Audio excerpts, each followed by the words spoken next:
Good afternoon. My name is Charles Lehman, and I'm excited to share with you a portion of my local history. I'm on site here at historic Madison Station, which is only a 5-minute drive from my house in Madison, Alabama. This is a beautiful area in northeast Alabama, just outside of Huntsville. The city is in the Tennessee River Valley, just west of the Blue Ridge Mountains, and is within just a few miles of the Tennessee River. It is green, lush, and full of vegetation and wildlife, yet it still offers a small city vibe with a population of over 50,000 residents. In short, it is a great place to visit, live, work, and play. Even more than being a beautiful and exciting place to call home, it is a city with a rich history. 15 years from last month, the United States National Park Service added Madison Station Historic District to the National Register of Historic Places. So here I am on site at a National Historic Place. The Madison Station Historic District includes 153 buildings. A few of these buildings you see in my background. Locals built many of the buildings in Queen Anne Victorian architectural style. However, some of the buildings are Colonial Revival style and Greek Revival style. The buildings served as domestic dwellings, businesses and financial institutions, cotton warehouses, a religious facility, a school, a drugstore, and a local saloon. I'm thankful for the Madison Station Historical Preservation Society, who has made its goal since 1984 to preserve the structures, artifacts, and land of historic Madison Station. Interestingly, the society meets monthly in what residents call the Little Roundhouse, a replica of the original City Hall here on site. The City of Madison also recognizes the importance of preserving our rich history.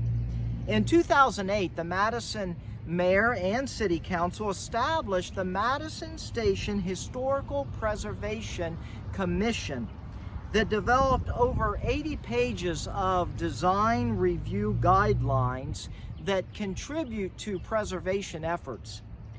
The city further amended the guidelines in November 2019, indicating an ongoing focus on local preservation.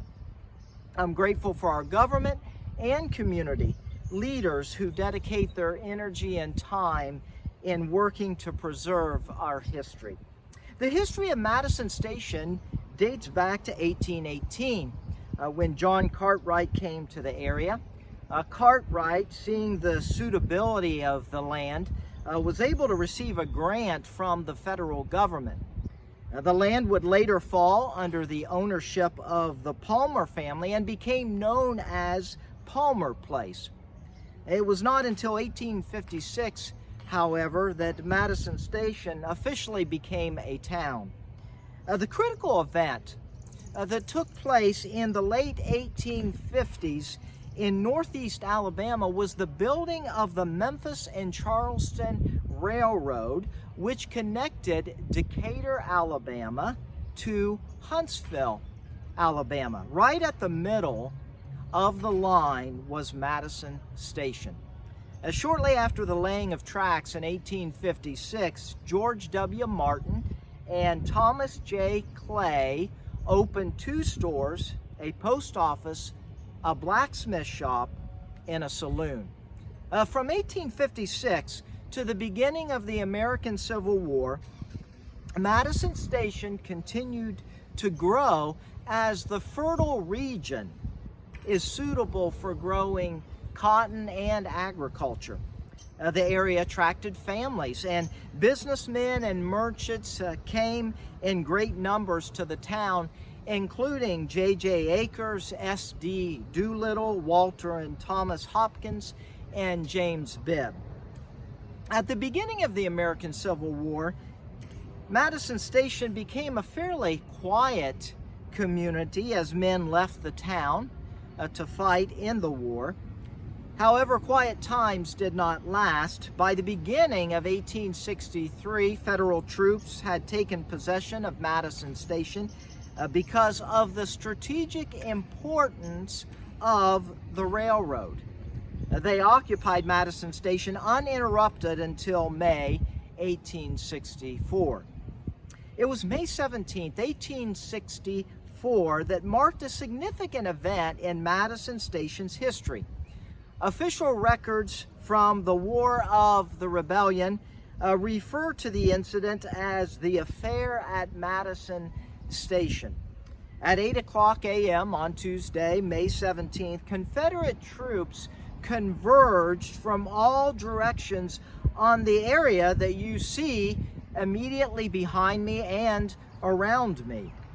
Two regiments, including the 5th Alabama Cavalry under the command of Colonel Josiah Patterson, along with a section of howitzers, conducted a surprise attack with 1,000 to 3,000 men, according to Union records.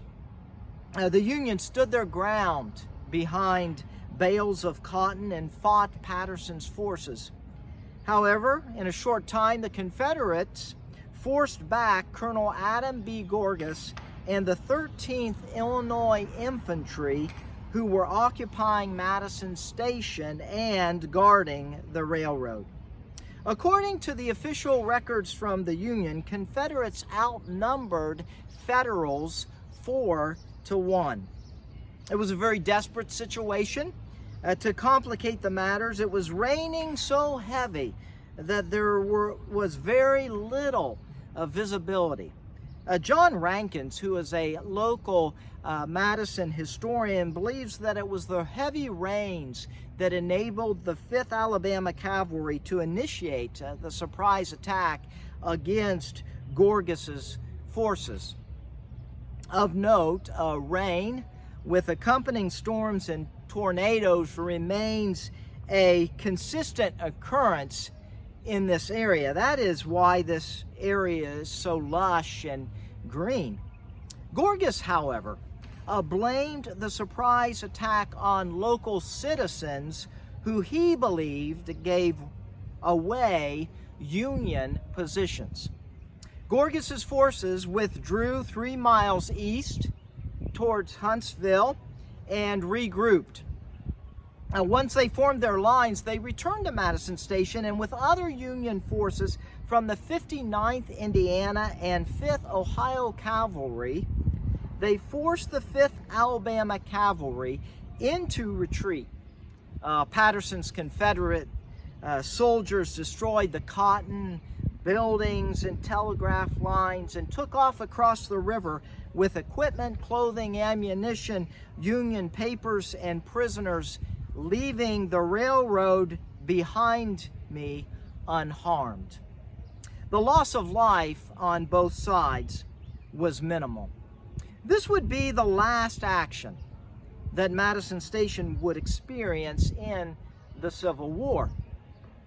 Following the Civil War, Madison Station changed its name to Madison in 1869. From 1869 to the middle of the 20th century, Madison witnessed slow but steady growth as it relied heavily on the production of cotton. Significant changes in population started to happen when Redstone Arsenal, an army post built in 1941, expanded in the 1950s. Redstone Arsenal, which is located next to Madison, is currently home to NASA's George C. Marshall Space Flight Center and future home of the United States Space Command. According to historical census population data, Madison's population was 1,435 in 1960, 3,086 in 1970, 4,057 in 1980, 14,904 in 1990, 29,000 329 in 2000, 42,938 in 2010, and 51,593 in 2019. Currently, Madison ranks first in population growth out of all of the cities in the state of Alabama. With all the growth, I am thankful that I can still stand here at the Madison Station Historic District. I'm able to witness firsthand one of America's great treasures. If I stay long enough, I will see a train traveling down the line behind me from Decatur to Huntsville, reminding me once again that local history is worth preserving. Thank you.